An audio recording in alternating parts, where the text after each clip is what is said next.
Hi friends, good morning. जैसे कि मैंने नीतीश सर, आज मुंडन क्लासेस में आप सभी बच्चों का एक बार फिर से स्वागत है। आज मैं आप लोगों को संधि का पार्ट 2 लेकर के आया हूं। संधि का पार्ट 1 हम इससे अगले वाले वीडियो में बता दिए हैं। अगर जो बच्चे इस चैनल पर नए होंगे वे प्लेलिस्ट में जा करके इससे फर्स्ट वाले वीडियो को देख लेंगे, तभी ये पार्ट 2 समझ में आएगा। जहां से देखेंगे वहीं से समझ में आएगा, पहले वाला पार्ट समझ में नहीं आएगा। तो पहले वाले पार्ट में हम लोगों ने क्या क्या पढ़ा था? संधि पढ़ा था, संधि की डिफिनेशन पढ़ा था, संधि के उदाहरण पढ़े थे, संधि के भेद पढ़े थे और संधि के भेदों के भेद को हम लोगों ने पढ़ना शुरू किया था। तो जो संधि के भेद में हम लोगों ने पढ़ा था कि संधि के 3 भेद होते हैं, स्वर संधि, व्यंजन संधि और विसर्ग संधि। उसके बाद स्वर संधि के मुख्यतः 5 भेद होते हैं। उस 5 भेद में से हम लोगों ने कुछ भेदों को कवर कर लिया था। यानी कहने का मतलब कि जो पहला दीर्घ स्वर संधि होता है और दूसरा गुण स्वर संधि होता है, उन दोनों संधि के बारे में हम लोगों ने क्या कर लिया था?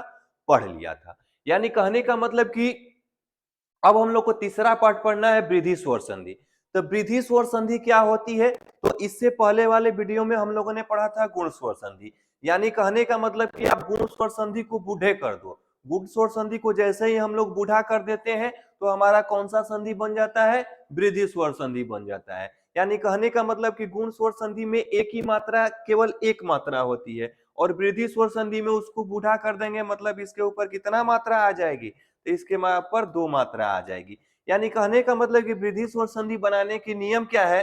तो यदि अ या आ के बाद ए ऐ आए तो दोनों मिलकर ऐ हो जाते हैं, तथा अ या आ के बाद ओ या औ आए तो ये दोनों मिलकर औ हो जाते हैं। तो इस प्रकार के जो विकार परिवर्तन होता है, उस विकार परिवर्तन को हम लोग वृद्धि स्वर संधि कहते हैं। यानी कहने का मतलब कि यहाँ आपको कुछ एग्जाम्पल लिखा हुआ है।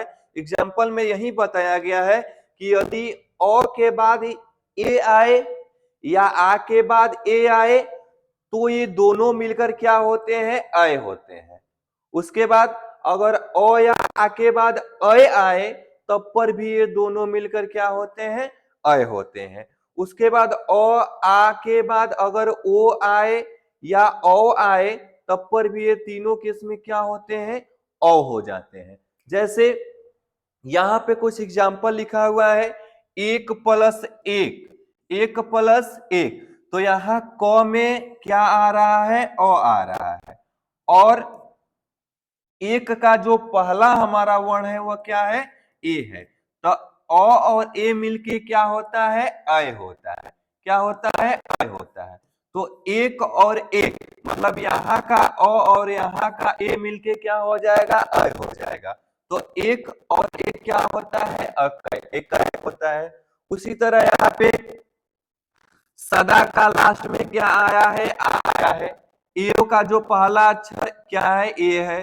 आ प्लस ए क्या होता है? अय होता है। तो सदा प्लस ए क्या हो जाएगा? सदैव हो जाएगा। उसी तरह नौ, 9 प्लस ऐश्वर्य, यानी कहने का मतलब कि वो 9 में क्या आया है? अ आया है। ऐश्वर्य में क्या आया है? अय आया है। तो जहां भी अ और ए मिलता है क्या हमारा बन जाता है? तो अय बन जाता है। उसी तरह पल में अ आया है, वो जो सुई में क्या है? ओ है। तो अ के बाद ओ आए तो क्या बनता है? औ बनता है। तो इसीलिए पल और ओजस्वी मिलकर के क्या हो जाएंगे? परम ओजस्वी हो जाएंगे। उसी तरह परमा प्लस औषधि, औषधि मिलके क्या हो जाएंगे? परमा औषधि हो जाएंगे। परम प्लस औषध मिलके क्या हो जाएंगे? परमौषध हो जाएंगे। महा प्लस औषध मिलके क्या हो जाएंगे? महौषध हो जाएंगे। यानी कहने का मतलब कि अगर ये नियम हमको याद रहेगा तो वृद्धि स्वर संधि में कोई भी शब्द हमसे नहीं छूटेगा। अब मान लो एग्जाम में हमको शब्द केवल दे दे और शब्द को दे करके पूछ दे कि बताओ ये कौन सा संधि है, तो बस हमको सोचना नहीं है, ये देखना है कि जिसके भी शब्दों के ऊपर डबल की मात्रा होती है क्या होता है? वह होता है वृद्धि स्वर संधि। या जिसमें वृद्धि स्वर संधि। तो अगर शब्दों को देखकर करना है तो दो मात्रा खोजना है, एक अय की मात्रा खोजना है, दूसरा औ की मात्रा खोजना है। यानी जिस भी शब्द के बीच में ओ अय की मात्रा और औ की मात्रा होती है वो कौन सा संधि होता है? वही संधि होता है वृद्धि स्वर संधि। तो ये हो गया हमारा वृद्धि स्वर संधि के नियम और उसके कुछ एग्जाम्पल हो गए। आइए अब लोग नेक्स्ट पार्ट देखते हैं। अब हम लोग का जो स्वर संधि का चौथा भेद है वह चौथा भेद हमारा होता है यण स्वर संधि। तो यण स्वर संधि क्या होता है? तो यदि छोटी ई, बड़ी ई, छोटाऊ, बड़ाऊ तथा री के बाद कोई भी भिन्न स्वर आए तो छोटी ई और बड़ी ई का क्या होता है? य हलंत हो जाता है। छोटाऊ और बड़ाऊ का क्या हो जाता है? वह हलंत हो जाता है। और री का क्या हो जाता है? र हलंत हो जाता है। यानी कहने का मतलब कि कौन कौन से यहाँ पे वर्ण हमको दिया हुआ है यण स्वर संधि में? तो छोटी ई, बड़ी ई, छोटाऊ, बड़ाऊ तथा री के बाद कोई भी भिन्न स्वर वर्ण आना चाहिए। स्वर वर्ण कहने का मतलब अ, आ, छोटी, बड़ी, ये सब क्या है? स्वर वर्ण है। तो कोई भी अगर भिन्न स्वर आए तो जो छोटी ई और बड़ी ई का होता है वो य हलंत हो जाता है। उसके बाद छोटाऊ और बड़ाऊ के बाद कोई भिन्न स्वर आए तो वह क्या हो जाता है? वह हलंत हो जाता है। और री के बाद कोई भिन्न स्वर आए तो वह क्या हो जाता है? र हलंत हो जाता है। जैसे यहाँ पे एग्जाम्पल लिखा हुआ है कि यदि जोड़ अपी, यदि जोड़ अपी, यदि में कौन सी मात्रा है? तो छोटी ई की मात्रा है। और अपी छोटी ई के बाद क्या हमारा स्वर वर्ण आया है? तो स्वर वर्ण हमारा और आया है। और ई के बाद अगर और आए तो यह क्या मिलकर हो जाता है? तो यह मिलकर के हो जाता है, क्या हो जाता है? छोटी ई के बाद अगर कोई भिन्न स्वर आए तो यह क्या हो जाता है? य हलंत हो जाता है। तो यदि प्लस अपी क्या हो जाएगा? यद्यपि। यानी हलंत कहने का मतलब कि कोई भी अक्षर अगर हलंत में लिखा हो तो इसका मतलब वो क्या होता है? आधा होता है। उसके बाद यहाँ मही, मही में कौन सी ई है? तो मही में बड़ा ई है। उसके बाद ई के बाद कौन सा भिन्न स्वर आया है? तो अया आया है। तो छोटी ई और बड़ी ई के बाद कोई भी भिन्न स्वर आता है तो वह क्या हो जाता है? य हलंत हो जाता है। और उसके बाद छोटाऊ बड़ाऊ के बाद कोई भिन्न स्वर आए तो वह हो जाता है। री के बाद कोई भिन्न स्वर आए तो वह क्या हो जाता है? र। इसके बाद हम लोग अब देखते हैं जो स्वर संधि का लास्ट भेद है, उस लास्ट भेद के बारे में हम लोग देखते हैं थोड़ा सा। तो उसका जो पांचवा प्रकार है हमारा अयादी स्वर संधि। यानी कहने का मतलब कि अयादी स्वर संधि क्या होता है? तो यदि ए, ऐ, ओ, औ के बाद कोई भी भिन्न स्वर आए तो ए का अय हो जाता है, अय का आव हो जाता है तथा औ का क्या हो जाता है? आव हो जाता है। तो इस प्रकार के विकार परिवर्तन को हम लोग क्या कहते हैं? अयादी स्वर संधि कहते हैं। देखो अब कभी भी शब्दों में एग्जाम में आ जाए, शब्दों को देखकर कैसे हम पता करें कि ये कौन सी संधि है? तो बस याद क्या रखना है? अ याद रखना है, आई याद रखना है, उसके बाद हमको याद रखना है, याद रखना है और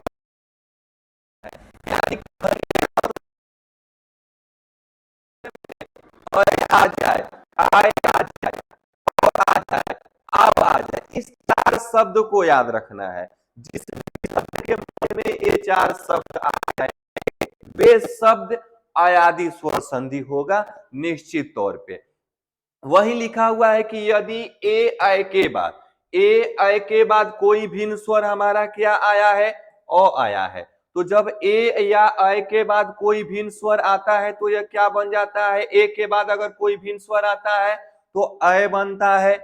आय के बाद कोई अगर भिन्न स्वर आए तो क्या बनता है? आय बनता है। ओ के बाद अगर कोई भिन्न स्वर आए तो क्या बनता है? औ बनता है। अगर ओ के बाद कोई भिन्न स्वर आए तो यह क्या बन जाता है? औ बन जाता है। यहाँ पे टूट गया, यहाँ औ होगा। औ के बाद कोई भिन्न स्वर आए तो यह क्या हो जाता है? आव हो जाता है। यानी कहने का मतलब कि ने यहाँ लिखा हुआ है नयन का संधि विच्छेद, तो नयन के संधि विच्छेद में यहाँ देख रहे हैं ने में क्या आया है, ए आया है, और ए के बाद कौन सी मात्रा है, तो अ की मात्रा है, और जहां ए प्लस अ होता है वहां क्या बनता है, अय बनता है। तो न में अन जोड़ देंगे, क्या हो जाएगा, नयन। नय प्लस अक नायक, प प्लस अन पवन, प प्लस अक, प प्लस अक, यहाँ गलती लिखा हुआ है, यहाँ प प्लस अक का मतलब क्या हो जाएगा हमारा, पावक हो जाएगा। ये चीज यहाँ गलती लिखा हुआ है, क्या हो जाएगा, पावक हो जाएगा। तो यहाँ हम लोग देख रहे हैं कि नयन में अय आया है, नायक में आय आया है, पवन में औ आया है, और पावक में क्या आया है, औ आया है, आव आया है। तो इस तरह के जहां कहीं भी विकार परिवर्तन होते हैं उस विकार परिवर्तन को हम लोग क्या कहते हैं, तो उस विकार परिवर्तन को हम लोग कहते हैं अयादी स्वर संधि कहते हैं। यानी कहने का मतलब कि अयादी स्वर संधि के जितने भी नियम थे हम लोगों ने क्या किया, यहाँ देख लिया, और साथ ही साथ स्वर संधि के जितने भी 5 भेद होते थे उस 5 भेदों के बारे में हम लोगों ने क्या कर लिया, डिटेल से चर्चा कर लिया। अब हम लोग नेक्स्ट बात करेंगे व्यंजन संधि। तो व्यंजन संधि क्या होती है, यानी कहने का मतलब कि व्यंजन से स्वर अथवा व्यंजन के मेल से जो विकार उत्पन्न होता है उसी को हम लोग क्या कहते हैं, व्यंजन संधि कहते हैं।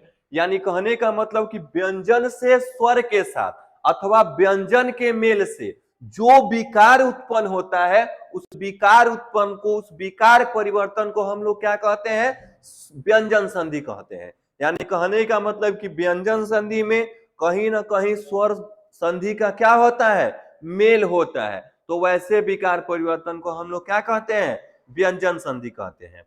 अब बात आई व्यंजन संधि के कोई भेद नहीं होते हैं, बस व्यंजन संधि को बनाने के कुछ नियम होते हैं। उस नियम में से कुछ नियम जो पहला हम लोग सबसे पहले पढ़ेंगे, जैसे यहाँ लिखा हुआ कि इसको समझने के लिए निम्नलिखित नियम का प्रयोग हम लोग करते हैं। तो वे निम्नलिखित नियम कौन कौन से हैं, तो आइए हम लोग बात करते हैं नियम फर्स्ट पे। तो नियम फर्स्ट हमारा क्या है, तो यदि कह रहा है कि यदि क च ट त प, यहां क्या होगा हमारा, प होगा। यानी यहां हम लोग देख रहे हैं कि क च ट त प के बाद यानी कि जो हमारा व्यंजन वर्ण शुरू होता है वह कहां से शुरू होता है, क वर्ग से लेकर के प वर्ग तक। क वर्ग कहने का मतलब क ख ग घ अंग, च वर्ग कहने का मतलब च छ ज झ इ, प वर्ग कहने का मतलब प फ ब भ म। तो यानी कहने का मतलब कि यदि उस वर्ग का, जैसे यदि क मतलब प्रथम जो व्यंजन वर्ण है उसका क च ट त प के बाद, यानी क च ट त प के बाद किसी भी वर्ण का तृतीय या चतुर्थ वर्ण आ जाए। तृतीय या चतुर्थ वर्ण कहने का मतलब कि अगर हम कहेंगे कि क वर्ग का तृतीय वर्ण क्या होगा, तो क वर्ग का तृतीय वर्ण क ख ग, चतुर्थ वर्ण क्या होगा, घ। तो अगर क के बाद किसी भी वर्ग का, किसी भी वर्ग कहने का मतलब कि क से लेकर के प वर्ग तक, अगर क च ट त प के बाद किसी भी वर्ग का तृतीय या चतुर्थ वर्ण आ जाए, या य र ल व तथा कोई स्वर वर्ण आ जाए, मतलब अ आ जाए, तो इस तो आ जाए, तो यह क्या होता है, क च ट त प अपने ही वर्ग के तृतीय वर्ण में परिवर्तित हो जाता है। मजा नहीं आया, ऐसे याद नहीं हो रहा है। देखो कहने का मतलब कि ये नियम यह कह रहा है कि अगर क हो, च हो, ट हो, त हो और प हो, और इसके बाद कोई भी वर्ग का तृतीय या चतुर्थ वर्ण आ जाए। तृतीय या चतुर्थ वर्ण कहने का मतलब कि हम कहें कि क वर्ग का तृतीय वर्ण क्या होगा, तो क का क होगा, ख होगा ग, मतलब कि क वर्ग में तीसरे नंबर पे कौन आता है, चौथे नंबर पे कौन आता है, तो कहने का मतलब कि क च ट त प के बाद किसी भी वर्ग का अगर तीसरा या चौथा वर्ण आ जाए, तीसरा या चौथा वर्ण आ जाए, तो या फिर इसी क च ट त प के बाद य र ल व आए या कोई स्वर वर्ण आ जाए, तो क च ट त प क्या होता है, अपने ही वर्ण, अपने ही वर्ग के केवल तीसरे वर्ण में परिवर्तित हो जाता है। इसको हम एग्जाम्पल के द्वारा समझते हैं कि एग्जाम्पल के द्वारा इसको कैसे समझा जाएगा। तो देखिए, जैसे देखिए यहां एग्जाम्पल लिखा हुआ है कि दिक प्लस गज, दिक प्लस गज। तो अब हम यहां क्या, दिक प्लस गज, यानी यहां दिक में हम लोग क्या देख रहे हैं कि जो दिक है इसका जो देखो ये जो क वर्ग आया है कि नहीं आया है, क वर्ग, इस क वर्ग के बाद क्या आया है, हम बोले हैं ना कि अगर तीसरा या चतुर्थ वर्ण आ जाए, तो देखो ये जो ग है वह क वर्ग का ही तीसरा वर्ण है कि नहीं है, तो तीसरा वर्ण है। तो जब यदि क के बाद किसी भी वर्ग का तीसरा या चतुर्थ वर्ण या इसके जगह पे य र ल व आए या इसके भी जगह पे कोई स्वर वर्ण आए, तो ये जो दिक होगा ना, दिक अपने ही वर्ण के तीसरे वर्ण में परिवर्तित हो जाएगा। यानी कहने का मतलब कि दी है तो दी लिख दो, और उसके बाद यहां गज है गज लिख दो। अब ये देखो ये जो क था, ये जो यहाँ क है और यहाँ ग है, ये जो क होगा अब अपने ही वर्ण के, अपने ही वर्ग के तीसरे वर्ण में क्या हो जाएगा, परिवर्तित हो जाएगा। यानी क का तीसरा वर्ण क्या होता है, तो क ख ग, इसलिए यहाँ क्या हो जाएगा ग। अब सर यहाँ बात है कि ग आधा क्यों है, तो यहाँ क आधा है, हलंत का मतलब क्या होता है, आधा, इसलिए यहाँ ग क्या हो जाएगा, आधा हो जाएगा। अब देखो यहाँ पे दूसरे में देख लो, जैसे यहाँ क्या लिखा हुआ है, ये तो फिर वही चीजें हैं। यहाँ देखो सत प्लस वाणी, अब देखो इसमें क च ट प में से यह त आया है कि नहीं आया है, तो आया है, तो आया है। उसके बाद किसी भी तृतीय चतुर्थ वर्ण नहीं है, वह तृतीय या चतुर्थ वर्ण नहीं है, लेकिन क्या है, हाँ यह इसमें से य र ल व में से एक आया है। तो अगर क च ट त प के बाद अगर इसमें से कोई एक आ जाए, तो ये जो त होता है ना, अपने ही वर्ग के तृतीय वर्ण में क्या हो जाता है, परिवर्तित हो जाता है।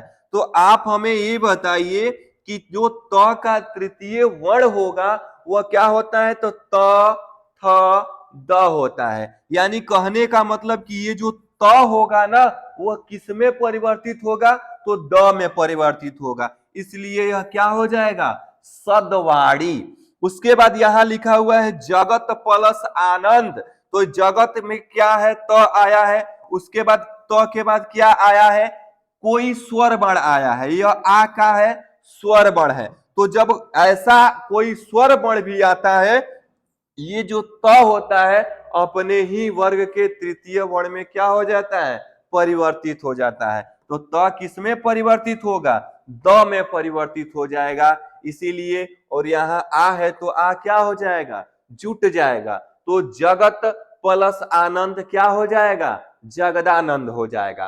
तो ये व्यंजन संधि को समझने के लिए नियम फर्स्ट था। अब हम लोग देखते हैं नियम सेकेंड क्या है हमारा। तो नियम सेकेंड है, अब देखो कहने का मतलब कि नियम फर्स्ट में हम लोगों ने क्या देखा था, कि नियम फर्स्ट में हम लोगों ने देखा था कि यदि क च ट त प के बाद, क च ट त प के बाद तृतीय या चतुर्थ वर्ण आ जाए, या य र ल व आ जाए, या कोई भिन्न स्वर आ जाए, तो क च ट त अपने ही वर्ग के तृतीय वर्ण में परिवर्तित हो जाता है, हो जाता है। अब देखो नियम दूसरा हमारा क्या कहता है कि यदि क च ट त प के बाद केवल दो वर्ण के बाद न या म आए, क च ट त प के बाद केवल दो ही वर्ण आए, और उस दोनों वर्ण में से कौन कौन एक आ सकता है, एक न आए और दूसरा म आए, तो क च ट त प अपने ही वर्ग के पंचम वर्ग में परिवर्तित हो जाता है, पंचम वर्ग कहने का मतलब कि अगर क है तो वह अंग में परिवर्तित होगा, अगर च है तो वह इ में परिवर्तित होगा, अगर त है तो वह न में परिवर्तित होगा, अगर प है तो वह म में परिवर्तित होगा। पंचम वर्ग यानी कहने का मतलब पांचवें वर्ण में परिवर्तित होगा। कब?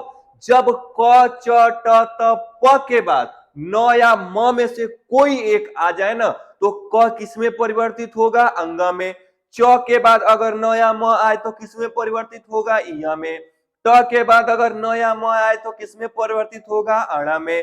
त के बाद अगर न या म आ जाए तो किसमें परिवर्तित हो जाएगा? न में। प के बाद अगर न या म आए तो किसमें परिवर्तित हो जाएगा? प फ ब भ म में परिवर्तित हो जाएगा। अब देखो यहां एग्जाम्पल लिखा हुआ है वाक प्लस मय, तो यहां देखो क्या आया है तो क आया है, और क के बाद क्या आया है? तो क के बाद म आया है, और क च ट त प के बाद केवल दो ही वर्ण की बात कर रहे हैं। एक वर्ण कौन सी है? एक वर्ण न की बात किया जा रहा है, और दूसरा जो वर्ण है हमारा किसकी बात किया जा रहा है? म की बात किया जा रहा है। तो अगर क च ट त प के बाद अगर दो वर्ण न और म आए तो ये जो क च ट त प होता है अपने ही वर्ग के पंचम वर्ण में परिवर्तित हो जाता है। तो यहां वाक्य प्लस मय आया है, यानी वाक्य के बाद क्या आया है? म आया है। तो ये जो क होगा अपने ही वर्ग के पंचम वर्ण में क्या हो जाएगा? परिवर्तित हो जाएगा। यानी कहने का मतलब कि क का जो पंचम वर्ण होता है वह क्या होता है? अंग होता है। तो वाक प्लस मय क किसमें परिवर्तित हो जाएगा? अंग में। तो इसलिए यहां कौन सा शब्द बनेगा हमारा? वांगमय बन जाएगा।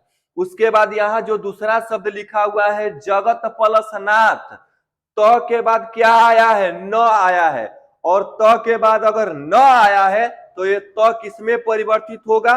तो त अपने ही वर्ग के पंचम वर्ण में क्या हो जाएगा? परिवर्तित हो जाएगा। यानी कहने का मतलब कि त का पंचम वर्ग न होता है, इसलिए यह त किसमें परिवर्तित हो जाएगा? न में परिवर्तित हो जाएगा। तो ये क्या हो जाएगा? जगत प्लस नाथ क्या होता है? तो होता है जगन्नाथ होता है।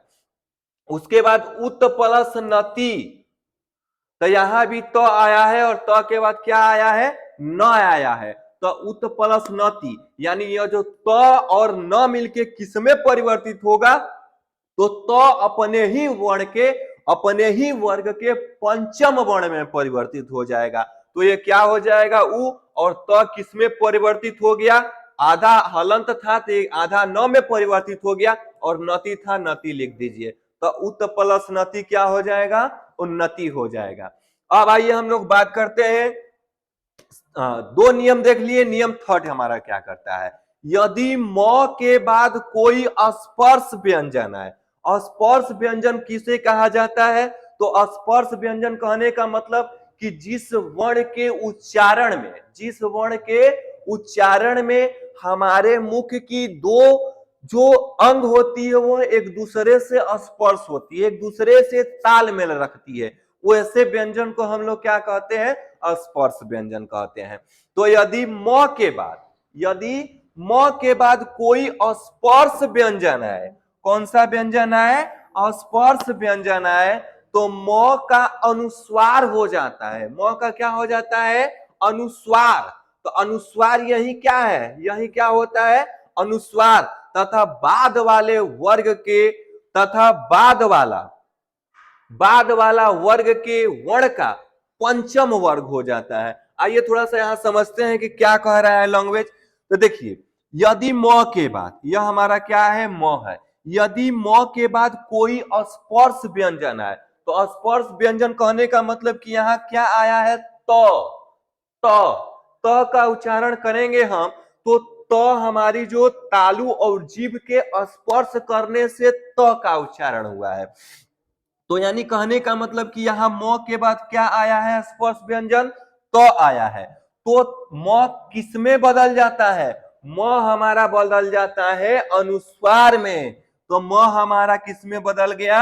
अनुस्वार में। अब बाद वाला कहने का मतलब कि ये जो तो है वह भी चेंज होता है किसमें, या बाद वाला को आप चेंज कर दीजिए किसमें, पंचम वर्ग में। देखिए यहां सम प्लस ताप दो तरह से लिखा हुआ है। सम प्लस ताप क्या होता है, संताप होता है, और ये भी संताप होता है। तो यहाँ जो दोनों शब्द लिखा हुआ है यह इस नियम के अनुसार दोनों ही शब्द सत्य है, दोनों ही सही लिखा हुआ है। क्यों? क्योंकि अगर म के बाद कोई स्पर्श व्यंजन आए तो या तो यह म अनुस्वार में बदल जाता है, या तो आप इस म को अनुस्वार में बदल करके लिख दीजिए। नहीं तो हम ये सोच रहे हैं कि यह म न बदले तो फिर कौन बदलेगा।